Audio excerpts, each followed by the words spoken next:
And the topic, great, thank you.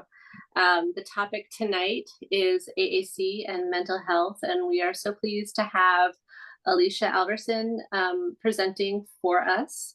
A little bit about Alicia, looking at a spotlight that we did for her back in 2022 on our NWACS website. She's currently working for SmartBox Assistive Technologies, and has a passion, of course, for everything AAC. And prior to working for SmartBox, she was working at Providence Children's Developmental Institute in Portland, Oregon, specializing also in AAC and working with children with complex communication needs and access as well. I can't say enough good things about the conversations I have with Alicia. Every time I brainstorm with her, with patients that I have, I learn something new. So if you are not familiar with Alicia, reach out to her, and she'll talk AAC and SmartBox and be a great support. So I will now hand it over to you. And the only other thing with housekeeping is we do hand out CE certificates. You have to stay for the whole thing, and then at the end we will post a survey, and you fill out that survey, and then we will send you a CE certificate saying that you attended our evening's seminar. Okay, Alicia, take it away. Awesome. Thank you, Marcy. That was a very kind intro. Yes, as Marcy said, I'm Alicia Alverson. I am a speech therapist by background. She did all of the heavy lifting for me. So the only thing I really want to point out today is that I do work for SmartBox, and I am an NWACS board member. So I've got both of those roles and both of those hats that I'm wearing. Tonight, it'll be more of my SmartBox hat. Just out of full disclosure, I'll talk a lot about grid and a lot about kind of some of the things that SmartBox have developed in regards to mental health supports in our AAC. But that doesn't mean that it's the only app out there with mental health supports. There are plenty of apps with great mental health supports. This is just one tool for everybody to have in their back pocket. So with that, I'm going to do the little screen juggle and make sure I've got everything where I think I do. We're going to share this screen over here. Okay, I can't minimize Zoom. That's fine. Let's see. Okay, Marcy, there. Oh, look at that. It just popped right up. My screen was showing that it was going to show just you, Marcy, for some reason. So I was going to apologize that we were spotlighting you for a moment, but there we go. Okay. So like I said, we're going to talk about AAC and mental health supports tonight. We'll talk really generally about it, and then we'll get into some strategies that are specific to our GridSet VocoChat in Grid 3 or Grid for iPad. Feel free to come off mute if you have questions or comments. Interrupt me at any time. Pop things into the chat. I will glance over at that every so often. But I'm happy for interruptions. I'm happy for questions. I'm happy for this to be a conversation if that's where it goes. Okay. And there we go. We talked about who I am, and my little green background went away. I am still sharing my presentation, right? Okay. Okay. Okay. Good. My little rectangle isn't there, and I was like, oh, where'd it go? Okay. Got it. Perfect. So we talked a little bit about this already, session disclosure. We'll talk mainly about supports that are in grid after we kind of run through some of the reasons why we're talking about mental health and AAC and what kind of is on the table for us to look at. And I'm going to gear this. We first thought about this presentation in regards to professionals, but I think it's really a conversation that can be had throughout the entire support system of anybody who's using AAC. So I am going to try my best to kind of take out the professional lens that we've put on it and make it more of a broad lens. because it really is applicable to everybody, not just to professionals. I think there's some good call outs to professionals on things that we can do and questions we can be asking. But I think that this is a topic that is really applicable to everybody and really, really needs everybody's support in it as we look at what mental health supports mean and what the importance they have for our AAC users. So we will look at AAC and mental health. We'll talk a little bit about what GRID is, just really briefly, look at some mental health supports in GRID. If we have some time, we'll look through some case studies and then talk about kind of what's missing and what are our next steps. All right. So as we look at mental health and we think about mental health, it's influenced by a variety of factors. Some of these are just our organic brain organization and what our brains are and how they work.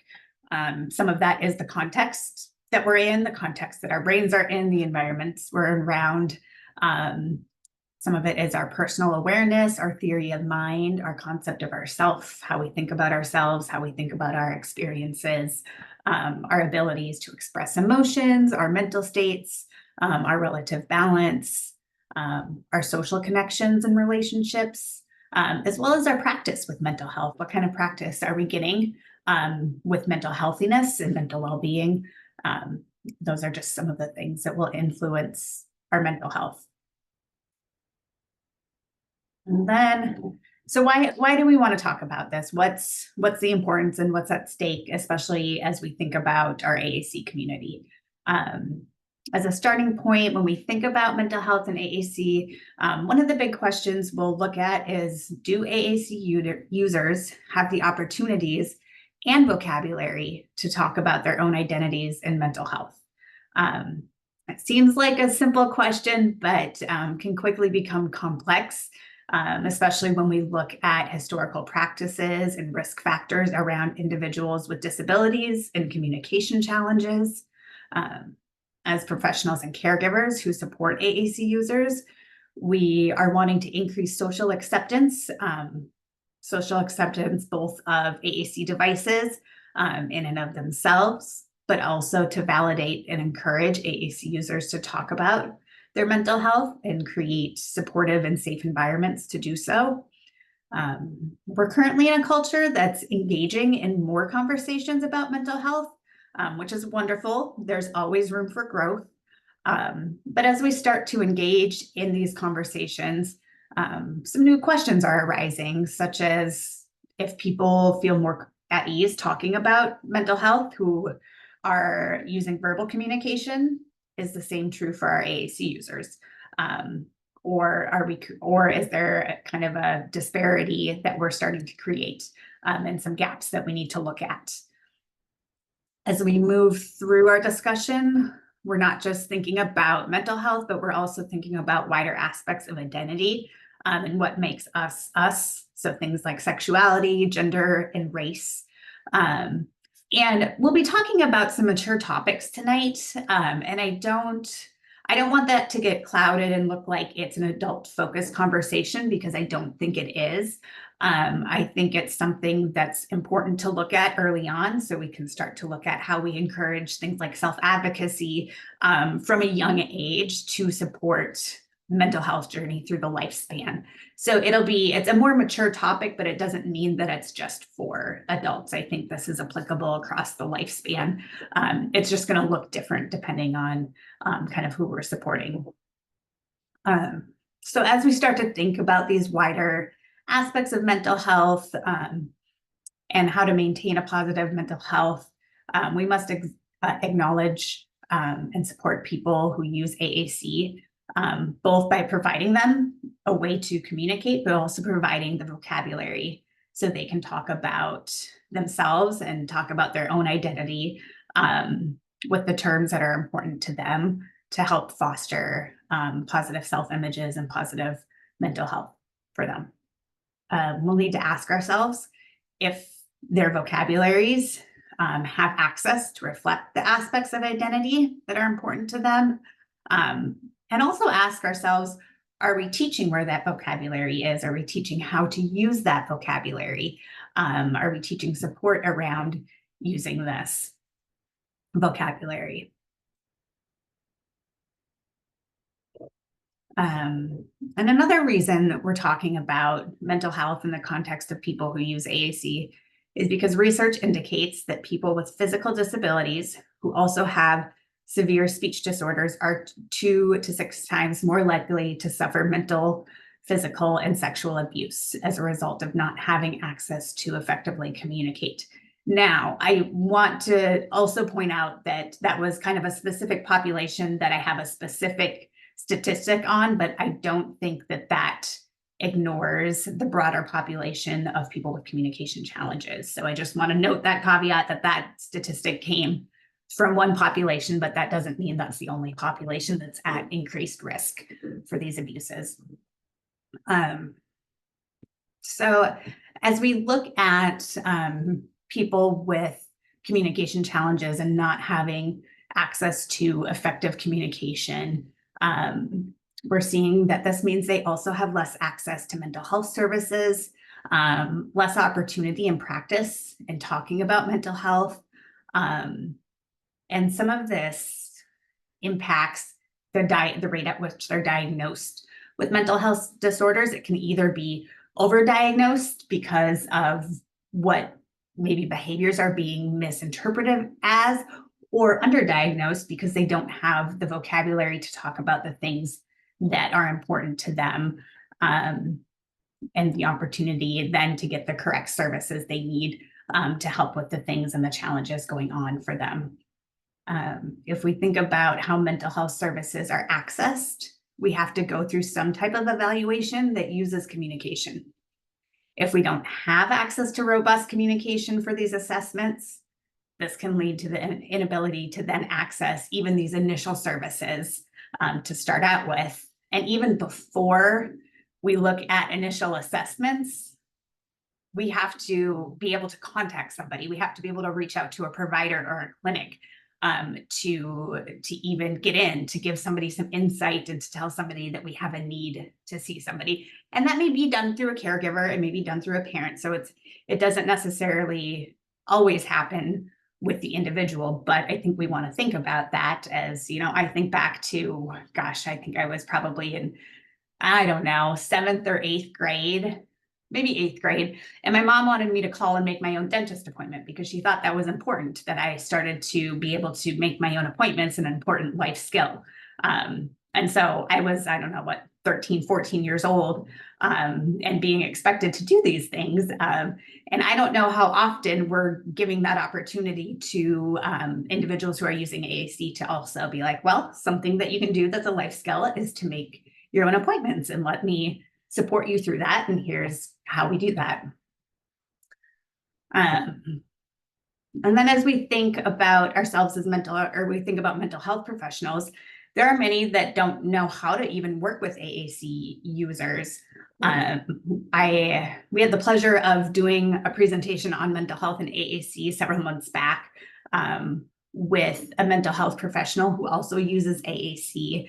And she just recently published an article with a couple of her colleagues on the perceptions of people receiving mental health services from a provider who uses AAC. So kind of the flip of what I just talked about, but really cool that there's something out there to kind of start with, to start to address some of these things and start to address that these two professions aren't really communicating quite yet. We don't have a lot of crossover yet. So as I'm going to do a call out for professionals right now, but like as SLPs, how do we start to bridge that gap? How do we start to make some collaboration with mental health professionals to raise awareness for AAC and to say, just because somebody isn't verbally speaking doesn't mean they don't have mental health needs, doesn't mean they can't benefit from mental health services. And here are some ways that you can look at communication differently outside of our traditional view of what communication is and what conversation is. Yes, I will share. I've got a link for that article, and I will share that at the end. I'll make sure to put it in the chat. AAC users often have less opportunity or practice talking about mental health. This could be due to gatekeeping. It can be gatekeeping around just getting access to a device. It can be gatekeeping around what words or phrases are in the device, both just generally and around mental health advocacy. Sometimes it can just be gatekeeping around what we encourage or don't encourage AAC users to say and to talk about. And this could be because we're busy focusing on the other aspects of device use, teaching functional aspects of it, or teaching other forms of communication. But I think additionally, there's some fear, there's some discomfort around the topic, especially when we're talking about harder things, especially when people who are using AAC are bringing up maybe some heavier topics, when everything isn't just peachy with them or isn't happy and unicorns and rainbows and, you know, happiness. There's historically some things that I think are still carrying forward that we're seeing in our hesitancy in feeling comfortable and creating kind of supportive spaces for these bigger conversations, for some of these heavier conversations. So I think as we kind of think about that, and we think about our own maybe fears or discomforts that we bring to the table, I think it's important to just recognize those, and it's important to address those. And I know that I've certainly had my fair share where I worked with an individual who uses AAC, and it was always really hard to hear him talk about when he was sad or when he was frustrated, or even some heavier things if he was feeling depressed and things like that. And so, but that's not really my place to have those feelings. Those are his very valid feelings. And so I think it's important to kind of check ourselves and check in with ourselves to see if we're just trying to kind of create this space. The professional that we did a presentation with several months back had mentioned toxic positivity in her presentation, and how kind of a call out that we need to move away from this toxic positivity, that not everything has to be okay all the time, because not everything is okay all the time. And we're actually doing more harm by not just addressing that and accepting that than when we're trying to just make everything positive. So I thought that was a really good call out, and I really appreciated that term. And then as we kind of dive deeper into some more risk factors and some things that stack up against people using AAC, we can see that they have some challenges with access to communication. We kind of talked about the gatekeeping piece, so that can be because of gatekeeping. It can be just finding access to a device, access to the words and phrases around mental health and advocacy, and then access and supporting the use of those words. So I think it's one thing to put those things on a device, but I don't think our job is done when we're like, okay, I've got the vocabulary on there, they're good to go. I think there's also an onus on teaching how to use that vocabulary, and teaching where it is, and teaching how to have those conversations, and then teaching empowerment, teaching self-advocacy, teaching self-determination, and kind of teaching that person first, and that you are powerful as an individual, and you matter as an individual, and I value you as an individual. And as you go into this world, here are all of these words, and here are all of these things you can say, and those things really matter. And so just kind of giving that empowerment from really early on. And then we're going to see things like social factors. So are AAC users having their choices valued? So when they ask for something, it's not always, are we giving it to them, but are we acknowledging what they've said? If it's not something that's available at the time, are we having a conversation about that, to just say that, yes, I hear you and I understand this, and let's have a conversation about this, and maybe we can't do that now, but we can do it later, or here's when we can expect that to happen. So it's not just that we're honoring everything that somebody wants, but that we're honoring and validating that we've heard them and that we've acknowledged them. Social factors like the speed of communication can impact mental health. AAC is kind of inherently, it is slower than verbal communication. We're constantly trying to, as manufacturers, find ways to increase the efficiency of conversation for AAC, but there are just some limitations just for the sheer fact of it being AAC alone, mixed with kind of our societal expectation of the pace of conversation, the pace at which we move through our day. So if we can all work on slowing down a little bit, then we kind of start to level the playing field with conversational speed. And then social factors like social connection. AAC users often have less relationships. They have maybe even less robust relationships, especially as we look outside of their family and caregiving network. And then often talking about self-advocacy. This is something we train kind of in word only, but there's a bigger part to it. Yes, self-advocacy, but then let's take those next steps. How do we teach self-advocacy? How do we support that? How do we honor that? As we talk about it, are we also honoring people's self-advocacy when they say no, when they say they don't want to, when they say they don't like something, when they're talking about things that are hard to hear? All right, and then we've got another little statistic that I found kind of interesting. This one hones in on the frequency in which adults with disabilities report mental distress. Research from the CDC is showing that this population reports mental distress almost 5 times as often as adults without disabilities. And so why is this? The answer isn't really simple or well known, but in the next few slides, we'll discuss some of the risk factors that AAC users experience that will make them at risk for mental health disorders and make it even more difficult for them to communicate about their mental health.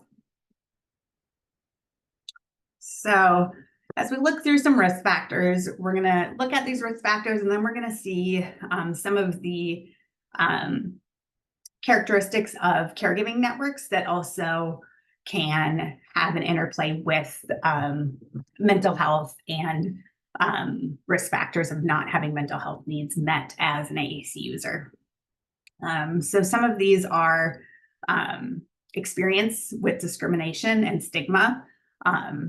Often people with disabilities and people using AAC are facing discrimination because of their diagnosis due to ableism, due to preconceived notions of what things should be or what, kind of what things should look like.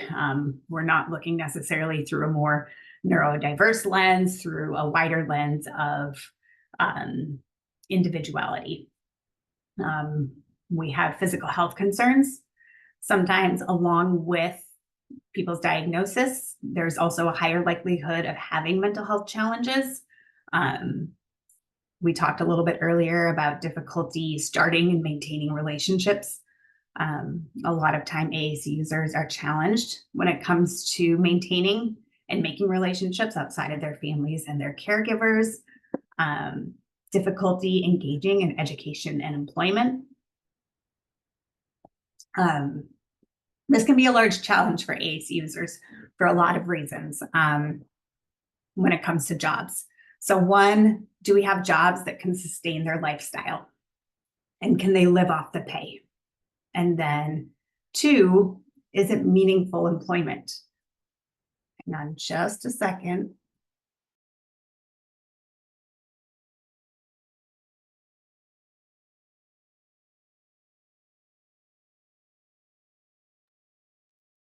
I could feel that tickle creeping up not too long ago. I was like, oh, it's going to go away. We're going to make it go away. But yeah, so I think employment is a huge one. So both access to jobs, access to building the skills that AAC users need for those jobs, but then not stopping there. It shouldn't just stop at, okay, cool, they have a job, they can support their living, but are they fulfilled by their job? Is it something they like? Is it meaningful to them?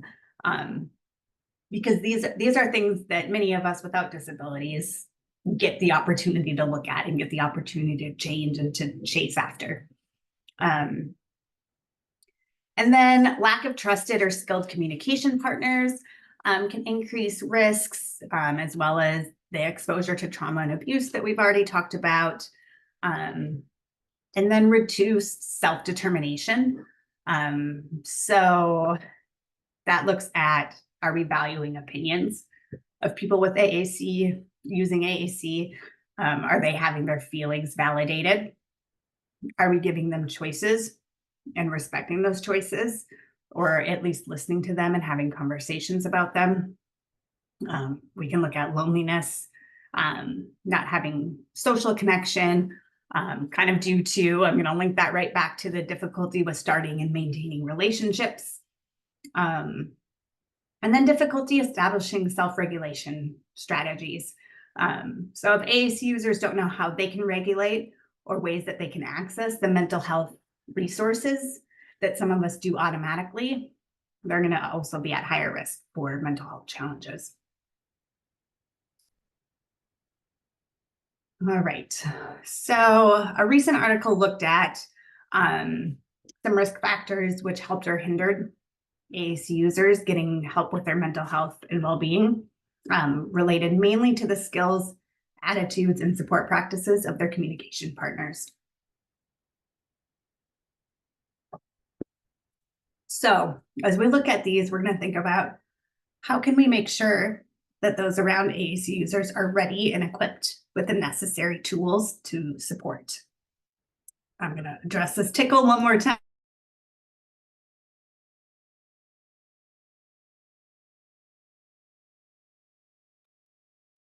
Okay. Getting over a little bit of a cold this week, and you know, when you start talking a lot, everything starts just draining. So bear with me. I apologize for the interruptions. Okay, so we'll first explore the skill areas for support systems and how people with AAC can and have been underserved in these areas. So if we look at tools, there are a few appropriate tools and resources for diagnosis and therapy related to those who use AAC. So thinking about the assessments that practitioners are using, communication is kind of that baseline need to participate in those assessments. There's things like talking mats that have helped and can be used, but they require training and awareness. So it's one tool, but it's one tool. And it's not something that's widely used yet. And then confidence. People working with AAC users often lack the confidence to identify and support mental health needs.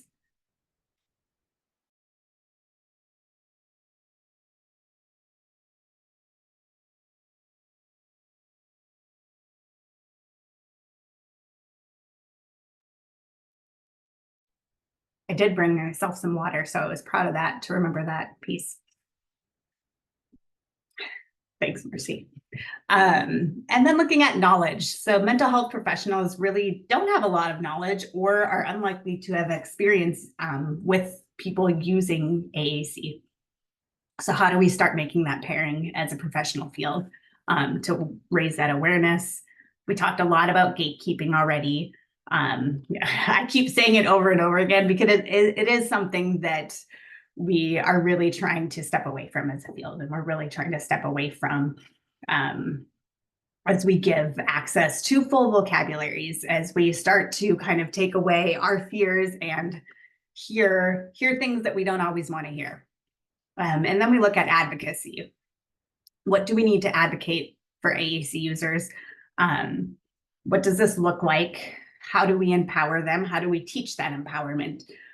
So not just in word, but how do we both support it? And then how do we teach it? And how do we help others learn to support it as well? All right. So then we'll look at why are AAC users at such high risk? What else is going on behind the scenes? Some is predisposition. Some conditions are more likely to feature mental health problems. So we can look at anxiety often co-occurring with certain conditions or disabilities like Rett syndrome or autism. But we also live in an ever-changing world, and we are all at risk of mental health challenges as humans. So let's not just put that on our population of people with disabilities. We'll look at social risk factors. We've chatted in depth about some of the risk factors AAC users have, but there's also social risk factors with discrimination, ableism, maintaining relationships, etc. We've talked about the increased risk of abuse and trauma, and how people with disabilities are more likely to experience this, especially as they don't have access to communication. But not only, it's kind of double-sided, right? They don't have access to communication, so they're at increased risk for abuse and trauma. But then they don't have access to communication to report that risk and trauma. So it just is kind of creating this cycle that can carry on and continue if we don't break it with giving them access to communication and listening to. So it's not just enough that the word is in a system, but we also have to value it, and we have to have a conversation with it, and we have to be ready to hear it. And then we talked about identification and diagnosis and therapy barriers. So, you've got a call to get an appointment, and then you often have to have some sort of robust communication to participate in an assessment, be able to get to therapy, and then have somebody who knows how to work with a different communication style. So there's a lot of barriers just in and of mental health, healthcare itself. And then reduced opportunities to access and vocabulary. So currently there's not really any research into the availability of vocabulary across AAC systems for mental health, but it is something that at SmartBox we've identified in our own vocabularies, and something that we made a point of addressing in one of our more recent grid sets called VocaChat, which we'll start to look at in a few minutes.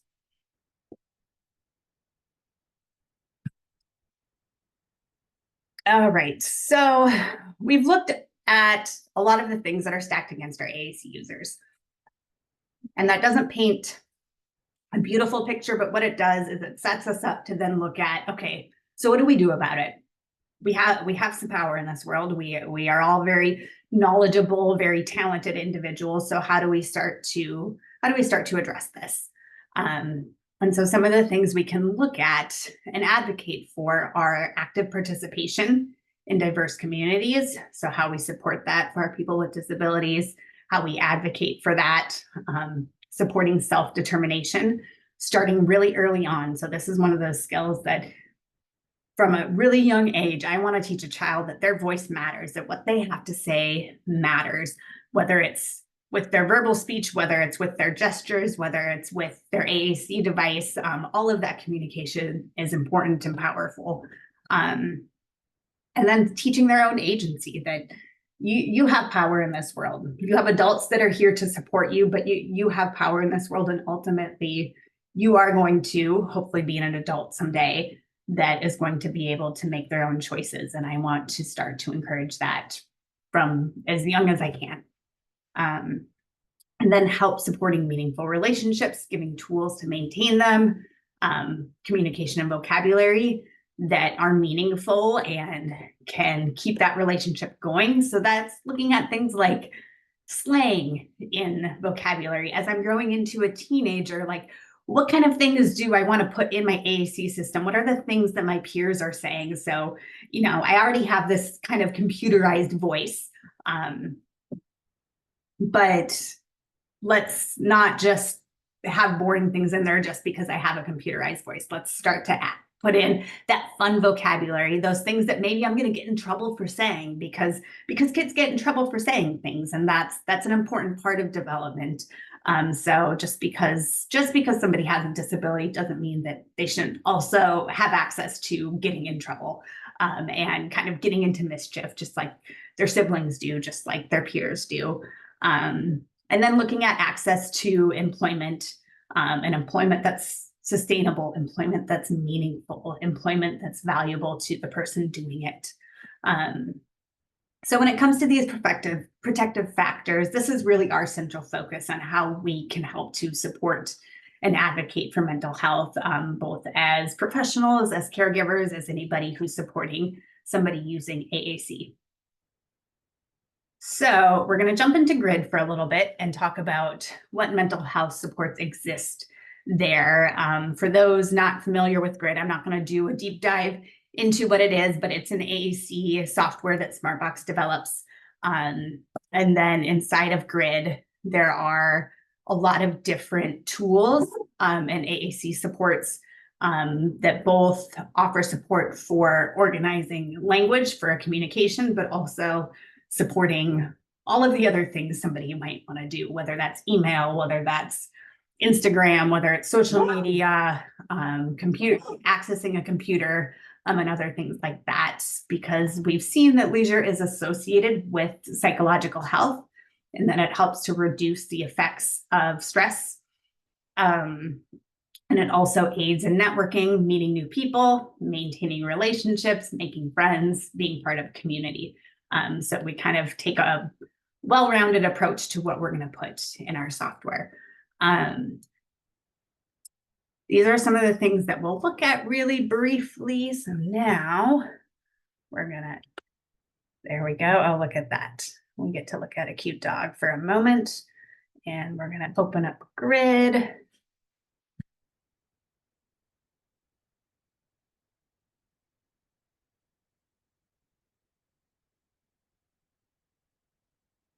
I had a question in the chat about Talking Mats. And I will throw a link into what Talking Mats is, but it's essentially a like visual communication strategy. It was made, I think, developed out of Scotland, and is just kind of a way to help support conversations in education with healthcare providers and whatnot. But I will link both that study and the Talking Mats website as well, so you can look at that. Okay, so now we're all seeing GRID, is that right? Okay, cool. So if we pop into VocoChat,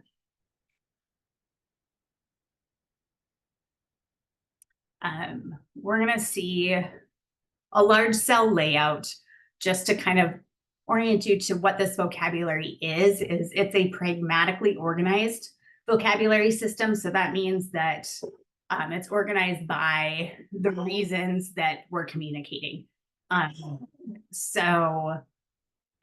We took a bunch of information from an AAC communication profile as to what the reasons were that people communicated. And then we took that and we organized it into what's VocoChat. And so there's message pathways that are going to help a user build their message. And this is a strategy. It's one communication strategy, but it's one that we designed for populations where building messages word by word just wasn't efficient. It wasn't getting them to the point of what they were saying as efficiently as they wanted to. And oh, look at that, we've got a 4. So we'll start by looking at my toolkit, and just to look at some of the mental health supports, emotional well-being supports that we've built into VocoChat. And my toolkit is kind of one spot in VocoChat where we've concentrated these. We really did want to put a focus on emotional well-being support and mental health support as we created this. So over here, you're going to see some different items. You'll see talking to myself. So here's a way to kind of have I'm talking to myself. That self-talk, kind of that self-talk that we all do. Some of us do it out loud, some of us do it in our heads. And so this gives an opportunity for somebody to do it out loud, but also they could turn the volume down on their device and they could do it quietly too. So it gives kind of that flexibility to have that self-talk. I tell this story every time I do this presentation, so some of you have probably heard it before. But we had a gentleman who uses VocoChat that told us there was a time he was in respiratory distress. And so he had called his nurse and was waiting for his nurse to come to help with suctioning. And during that time, he went to this talking to myself and said, I'm okay. I'm okay. I'm okay. And that helped keep him calm. And so he didn't make his respiratory distress worse through anxiety. So this was a strategy he was able to use to just help stay as regulated as somebody could during a time like that. And then you've got a folder with calming down strategies. Calming down. This row or column is typically blank. I've added a couple in here, but these are meant to be customized to the user. We want these to be the strategies that are helpful for a user to calm down. So we started with some things in there, but all of this is meant to be customizable. And then we have one of my favorite folders, which is I'm not okay. And this has okay. a lot of the vocabulary around those hard conversations. So we can talk about what it feels like. It feels like. And I really like this one because it talks about the feelings in our body. So maybe I don't have the emotion to pair with how I'm feeling, but you know what? I'm feeling like I can't breathe right now. That gives me a lot of information as somebody who's supporting the person using AAC. Like, okay, let's maybe work on some breathing exercises, or let's work on calming down, or let's find your calming down page. And I'm gonna help get you through that, because if you feel like you can't breathe right now, that's telling me that I maybe need to help support in some other ways. My heart's beating fast, or I feel sweaty, things like that. And then we can maybe scaffold those into what emotion words may go along with it, if that's appropriate. Or this is just sufficient enough on its own to say, you know what, something's not right, and this is how I feel in my body. And then we can talk about, I'm not okay, and I'm worried about. I'm worried about someone. I'm worried about a relationship. I'm worried about something, some health related things. And then over here we have many other words. So we're not just going to assume it's one of these 9 things over here, but we have a bunch of other words linked. So we can talk about something additional someone might be worried about. And then I'm not okay. I have a problem with. And here's where we're going to start to see some very mental health focused things. So anxiety, depression, alcohol, wanting to hurt myself. I have a problem with my body. Lots of different things here, lots of really heavy things here, but lots of important things for somebody to be able to say if they are struggling with these things. And then we have, I'm not okay. Something happened. Something happened. So anywhere from like somebody was mean, I'm having peer relationship problems. I'm having romantic relationship problems. Somebody called me a name. To something like somebody hurt me, or I went through a breakup, or somebody stole something from me, because unfortunately that happens to our AAC users all too often. To somebody touched me. So these words to be able to report abuse and report things that happen, we'll find somewhere later where we can talk about something that didn't happen, so more of that neglect piece. And then always access to more words. In case one of the pre-programmed phrases doesn't quite capture what somebody's looking for. We have something's wrong. It's not right. It's not right. So maybe I wasn't changed. Maybe I didn't get fed. Maybe I didn't get washed. So this is kind of that more neglect piece, or that something didn't happen. Maybe it's not always neglect. Maybe somebody forgot to do something, but now this is starting to empower our AAC user that they have some control over their care. They can tell somebody when something happened or didn't happen, and now they're starting to gain some power and some agency over their life. And then something's wrong. I need something to help. Medicine, counseling. I need a change in my routine. I need to see some friends. So again, supporting that self-advocacy, supporting things that may help alleviate something that's going on. And then we've got Just some phrases here that aren't going to pop into a folder, but I'm lonely, I miss someone, it's not fair, I can't do it. Another favorite of mine, I don't want to talk about it. I think that's a really important call out. So this whole time I've been talking about, like, let's hear what our AAC users have to say. Let's support their mental health journeys. Let's give them vocabulary so they can talk about these things. But on the other side of that, we also have to respect that maybe they don't want to talk about something. I don't always want to talk to them about my problems.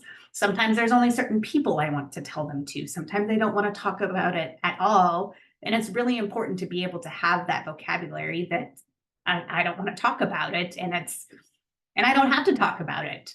I can wait till I find the person that I want to talk about it with, or maybe I need a day to process it, and then I'm going to come back to school tomorrow and talk about it. So I think it's really important to both have the vocabulary to talk about things, but then also advocate for yourself that you don't want to talk about something. And then something like, I don't know why. Sometimes we're in a bad mood and I have no idea what's going on. I just know that I'm in a bad mood today. And that's okay. And I don't have to know why. We don't always have to know the answer to our problems or be so solution focused. Sometimes we can just be whatever we are. And that's okay. Okay, so over here is kind of that emotional and mental health support. And then over here, we're going to start to get into some of that self-advocacy. So we have things like, can I give you a clue? So to help with communication repairs, I'm just going to point a couple things out in this one. So here there's ways to direct your communication partner. Ask me yes or no questions, which I think is really cool because now I've taken kind of some control over that and said, okay, this is what I need in our communication breakdown right now.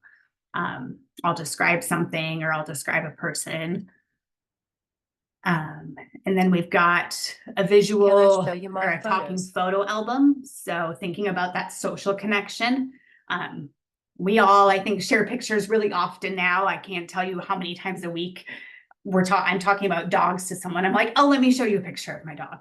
And we take our phones out and we share our pictures of our dogs. So photos are such a part of our daily conversation. And so now we have a place where AAC users can have access to that, and then they can program some phrases in to talk about their photo. We have a visual rating scale, which I think can be really great for rating pain, but rating a bunch of other things. Sometimes questions aren't as simple as a yes or a no answer, but maybe you're like, I don't know, I'm 50-50. Somebody could rate something on a 1 through 5 scale of how badly they wanted to do something, or how big of a yes it is, or how big of a no it is. You've got that familiar medical faces pain scale from really bad, it's really bad, really good, to it's really good. We've got feelings, really sad, I'm really sad, to really happy, I'm really happy. So just another way to talk about how we're feeling. And then over here, we've got kind of all the stuff about me. So an about me page, which you're going to see in almost any AAC layout and system these days, but just a lot of different things about ourselves, what my pronouns are, so I can talk about the words that I want people to use to talk about me. My AAC is another one of my favorite spots. And this is essentially like a communication passport. So I really like this because now as an AAC user, I can talk about all the ways that I can communicate, and I can talk about the things that I need. So here's my communication aid. I use this to talk. If I'm upset, here's some things you can do. Here's different ways that I communicate. So I sign these things, I vocalize for these things, I'm working on these things. And then how you can help me communicate. You can help me communicate by. So there's some things here, but there's room to add more. So again, really just supporting that self-advocacy piece. And then, things you might need to know about me. I wear glasses, I have hearing aids, I'm tube fed, or whatever else you want to put in there. And over here, I also like, this is how I say yes, and this is how I say no. So we can put that into a system. So often we're focused on having a yes and no easily accessible in a system, which is great. We use yes and no so often throughout our day, but oftentimes many of us say yes and no with a head nod or a head shake. And our AAC users, I think, have the same too. So this is a great way to put those in the system and say, okay, let's get this out of the way. Here's how I say yes. Here's how I say no. And now we can start to see preferences and non-preferences for somebody that maybe doesn't know how our AAC user communicates. And then we've got access to apps. So kind of those things that keep us socially connected. And one more thing that I'm going to point out is something is wrong. Something is wrong. So now we have a whole screen of things that might be wrong. It could be with my body. It could be I don't feel well. I'm having a seizure or about to have a seizure. I have a headache, things like that. Something that I need, including space, including something to help my sensory needs, including medicine, calming down or personal care. Ways to say opinions, to talk about your feelings, to talk about things you don't want to do. I want to stop something. I would like to tell somebody to go away or leave me alone. Something's too hard or too easy. It's boring. It's, that's a really good thing to say, is that I'm bored right now. So that's why I'm not paying attention to you. Something happened. We saw that one previously in the it's not okay folder. Then I need help or I don't know. So that's a really brief tour of some of the mental health supports that are in VocoChat. Some of the things that you can think about as if you are looking at AAC systems or you're starting to think about which AAC systems would be helpful for a person. It doesn't mean you need to go with VocoChat, but these are just some ideas of things to look for in different AAC systems, some ideas of how vocabulary can be organized, kind of the breadth of vocabulary that we have around mental health and around emotional well-being. So I hope you see all of this and look at it as just possibilities of what can be and one example of how something can be organized for supporting mental health. So I'm not going to pop into our case studies because we have 7 minutes left and I will just chat my way through those until forever. But we're going to talk about next steps and what's missing, and then hopefully have a few minutes for questions. So if I go here, and then I go back to a new share. Oh no, I'm going to keep sharing my screen. Okay, and then we're going to present from my current slide, and we're going to swap these. Okay, look at that. All right, so we talked about that. We're gonna just go through here till we get to what's missing. So high-tech devices aren't gonna fix everything. And we know this about a lot of things.